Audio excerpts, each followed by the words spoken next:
Good morning from Raymerwood. I am back from Louisiana. Went to a baseball game, LSU versus Tennessee this past weekend. Had a whole lot of fun. Seeing some of my old teammates. It's a real good time. Anyway, so gonna be bucking up the rest of this pecan and red oak that I have to buck up over here.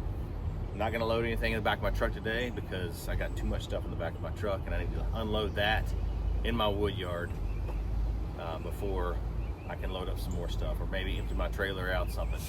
I gotta figure out something to do. But I can only work a couple hours in the morning just because it's gonna be almost 90 degrees today here in Raleigh, North Carolina.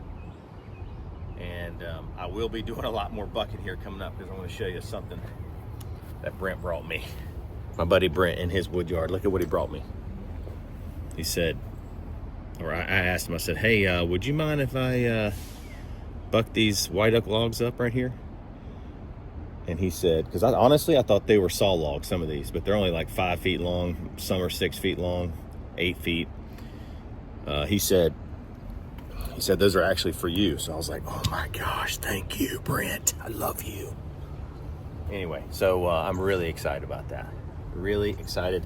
But unfortunately, my Husqvarna 395 XP is in the shop right now. Just wasn't running great. And I tried to tune it as best as I could, but still wasn't running great. So I put it in the shop, haven't heard anything. It usually takes a few weeks for those guys to even look at it. But they do a good job. Once they eventually can look at it, they can hopefully diagnose it pretty quickly. So I'm running my weenie saw today. My MS-271, I did get a new bar on it.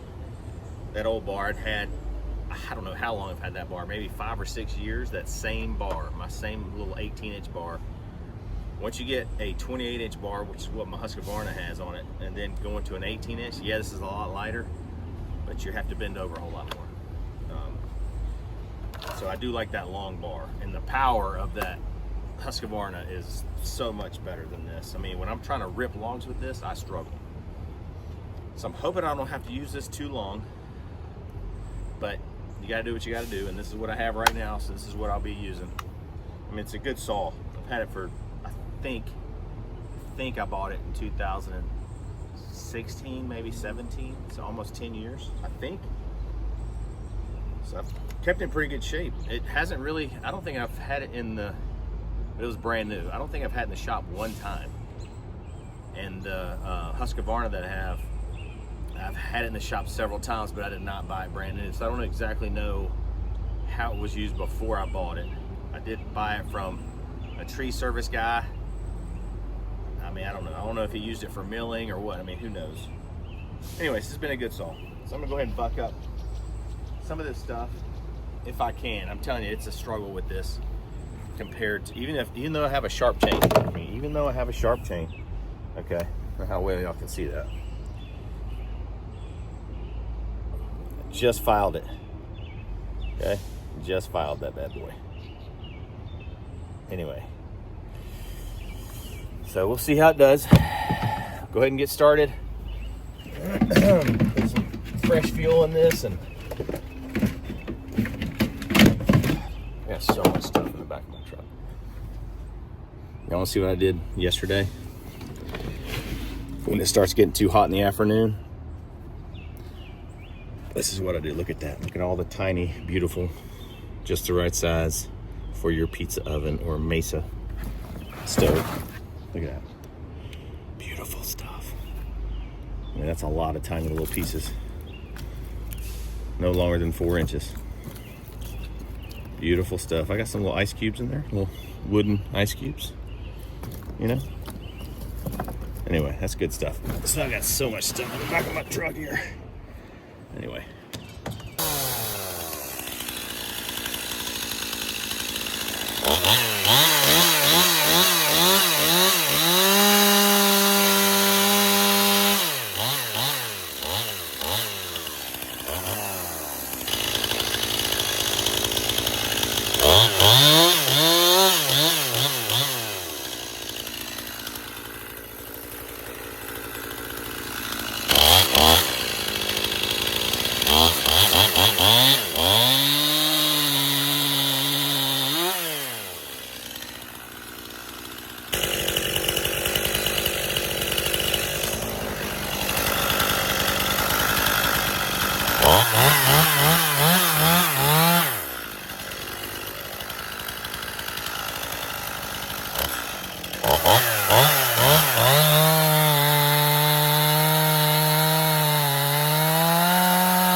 Comes another dump of the precious pizza oven wood and solo stove mesa.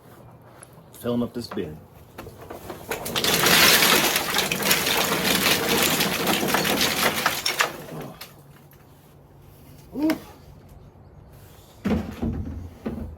If you watch Back 40 Firewood, he's got a lot of this. Pizza oven wood, small solo stove, or small fire pits, like tabletop fire pits.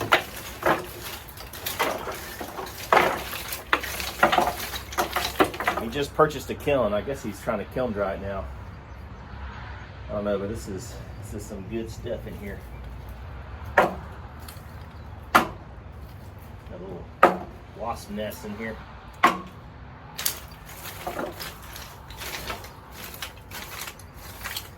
Anyway, so the way that I do it is I have some customers that order the solo stove bonfire firewood, size firewood. So that's about 12 inches in length.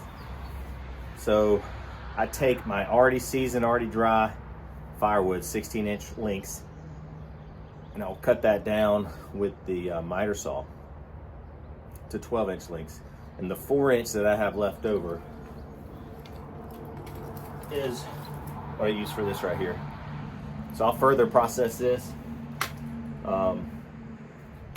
In my opinion, what I do, it's just easier for me to do it that way than cutting 4-inch rounds, just a million of them, and then processing it that way and then letting them dry out, because I don't know how well they dry out. Whether you put in a bin like this, and this is all shaded right here. I mean, it gets a little sun from the west over here, but not much. And I don't think it gets hardly at all from the south, but mostly from the west it'll get some through these pallets.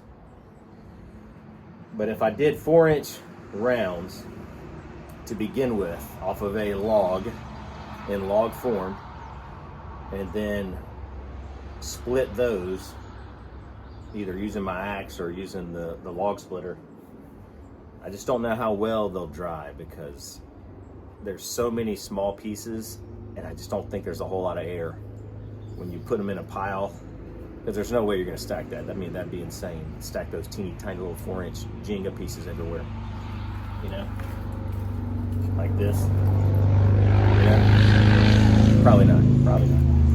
I mean, I might be a little OCD and insane about the firewood stuff, but I'm not that insane. So anyway, that's how I do it. I just feel like it dries better in the 16-inch length pieces of firewood already split, and then once they're dry, then I can further process it down into smaller little 4-inch pizza oven size, or the Mesa oven size tabletop. So there we go. That's how I do that. This is only like a quarter full. This is all red oak and white oak, and a little bit of soft maple in there. Red maple. All right. And I still have a lot to do. Ugh. Like this stuff right here. Show y'all. See how way I can see that. This is what I've been picking through right in here. There's some hickory in here. It's a big old chunk. I would use this for smoking wood if somebody wanted that. I'd use this for smoking wood. Like big chunks like this. I don't think I'm going to put that into a vise and cut that down, you know, to 4 inches. I mean, I could if I really needed it. But a lot of the pieces in here are 4 inches and less. But some are. So like that right there is that's right at about 4 inches. Okay, that's soft maple, so I can further process that down. But I'll have to kind of filter through all this stuff right here. Like that right there, I cannot break that down unless I use a log splitter. Even if I use a log splitter, it's gonna bust this thing up. I mean, so I would probably just use this for chunk wood for smoking. This piece of red oak. Yeah, a lot of this would be good for smoking wood because that's about 6 inches in length.